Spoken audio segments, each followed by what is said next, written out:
Halo, berjumpa lagi di pelajaran matematika. Oke, kita pada hari ini akan membahas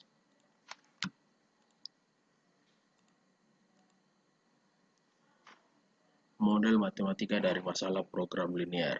Oke, adapun langkah-langkah menentukan model matematika dari permasalahan program linear, yang pertama, membuat tabel informasi dari permasalahan proglin, yaitu program linear. Yang kedua, menetapkan besaran masalah sebagai variabel. Yang ketiga, menetapkan kendala dan fungsi tujuan. Oke, perlu diingat langkah-langkah berikut untuk membuat model matematika dari permasalahan program linear. Oke, langsung masuk ke contoh. Yang pertama, perusahaan Galang Jaya memproduksi alat-alat barang elektronik, yaitu transistor, kapasitor, dan resistor. Perusahaan harus mempunyai persediaan paling sedikit 200 resistor, 120 transistor, dan 150 kapasitor. Oke, untuk kalimat paling sedikit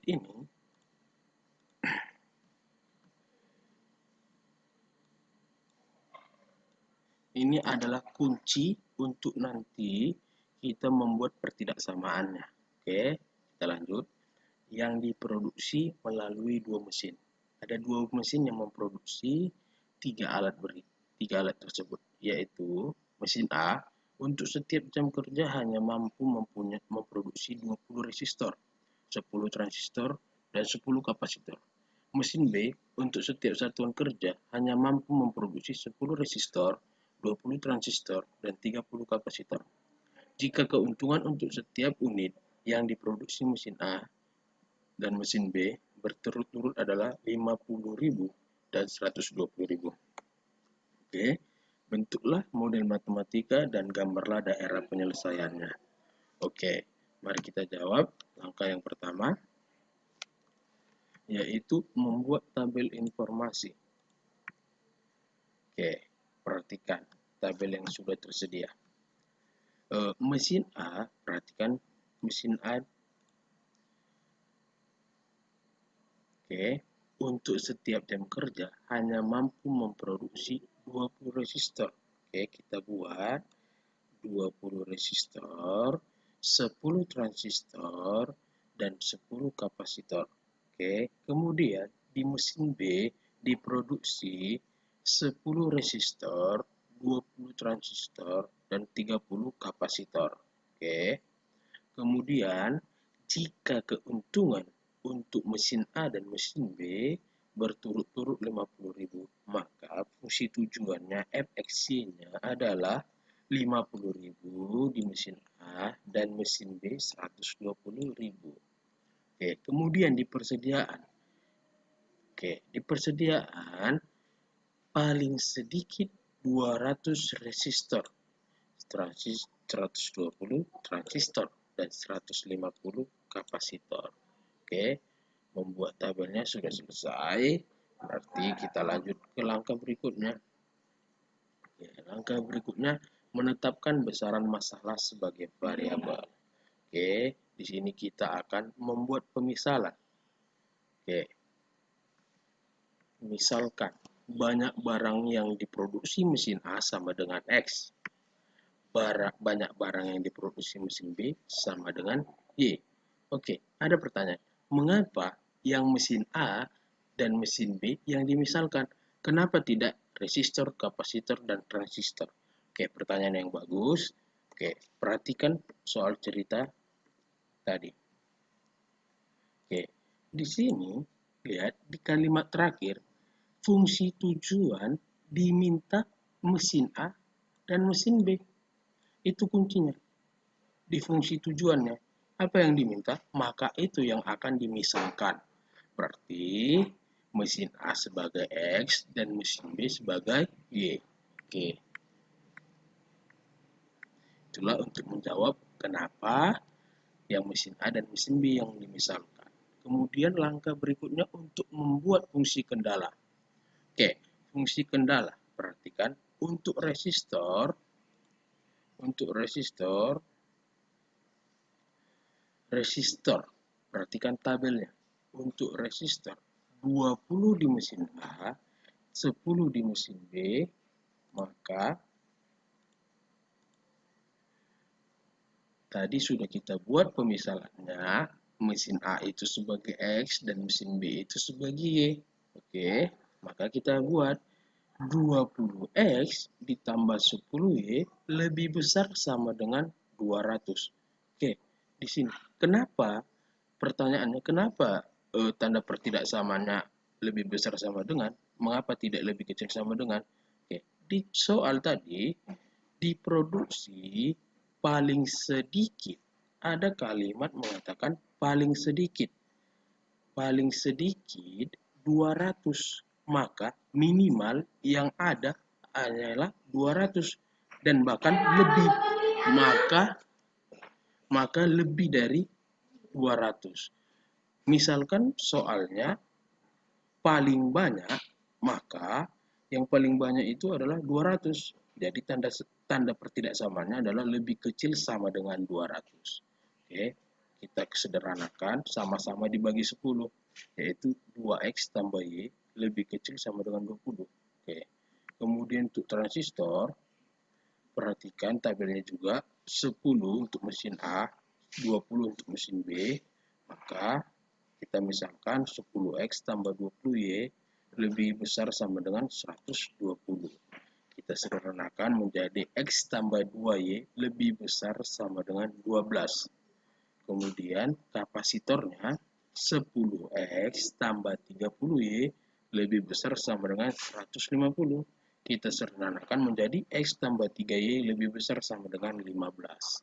Oke, kemudian kendala non-negatifnya, yaitu X lebih besar sama dengan 0 dan Y lebih besar sama dengan 0.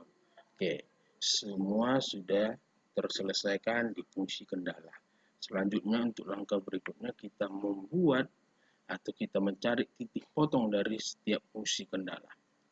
Oke, untuk 2X tambah Y lebih besar sama dengan 20, kita buat tabel untuk mencari titik potong. Jika X sama dengan 0, maka Y sama dengan 20. Dari mana itu dapat? 2, substitusikan nilai X-nya 0. Berarti 2 kali 0 yaitu 0. Tinggal Y sama dengan 20. Berarti sudah didapat Y sama dengan 20. Titiknya 0,20. Kemudian, jika Y-nya 0, maka berapa X? Oke, 2X sama dengan 20. Berarti X sama dengan 20 per 2 hasilnya 10. Berarti titiknya yaitu 10,0.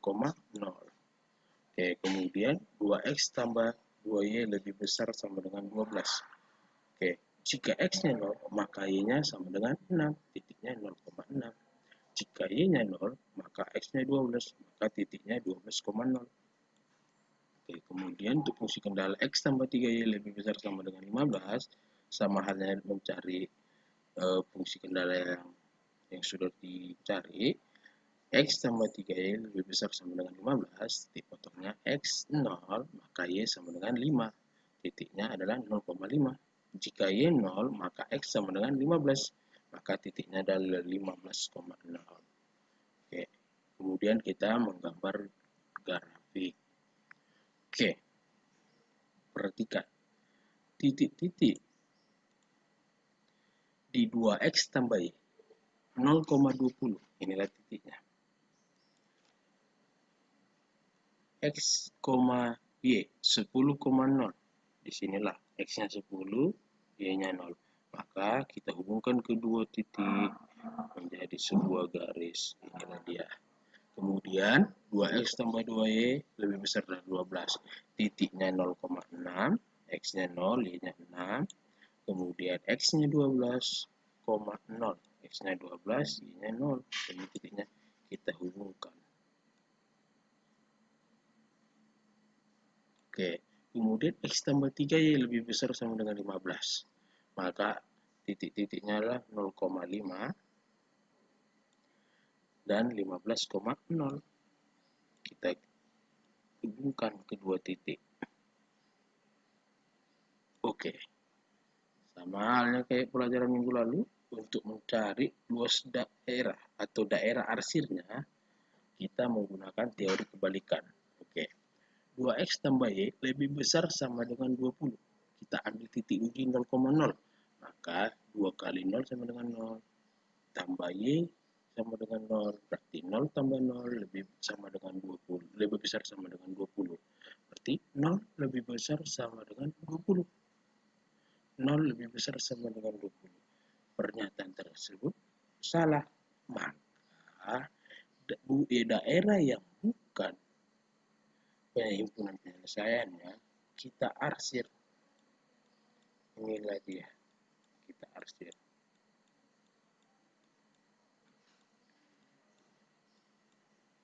Untuk garis 2x tambah y lebih besar sama dengan 20. Kemudian x tambah 2y, titik ujinya 0,0, berarti 0 lebih besar sama dengan 12. Pernyataan berikut salah. Maka yang bukan daerah penyelesaiannya kita arsir. Berarti menuju 0. X tambah 2y, mana garisnya? Ini. Maka ini kita arsir ke bawah. Oke. Kemudian x tambah 3 ya, berarti 0 lebih besar sama dengan 15. Pernyataan tersebut salah. Maka daerah yang diarsir adalah daerah yang bukan daerah penyelesaiannya. Ini dia, ke bawahlah daerah arsiran. Kemudian fungsi non negatifnya itu x lebih besar sama dengan 0. Daerah penyelesaiannya ke kanan, tapi kita mengambil teori kebalikan, berarti daerah yang diarsir adalah sebelah kiri. Oke. Untuk y lebih besar sama dengan 0, y lebih besar sama dengan 0, daerah penyelesaiannya ke atas. Tapi kita mengambil teori kebalikan, berarti daerah arsirnya kita buat ke bawah. Oke. Daerah yang tidak diarsir adalah daerah penyelesaiannya. Maka daerah penyelesaiannya adalah ini. Titik-titik ujinya adalah ini yang saya bulati. Nah, untuk titik-titik uji ini kita akan membahasnya di subbab berikutnya. Oke, sekianlah pembelajaran kita untuk memodel matematika dalam masalah program linear. Terima kasih.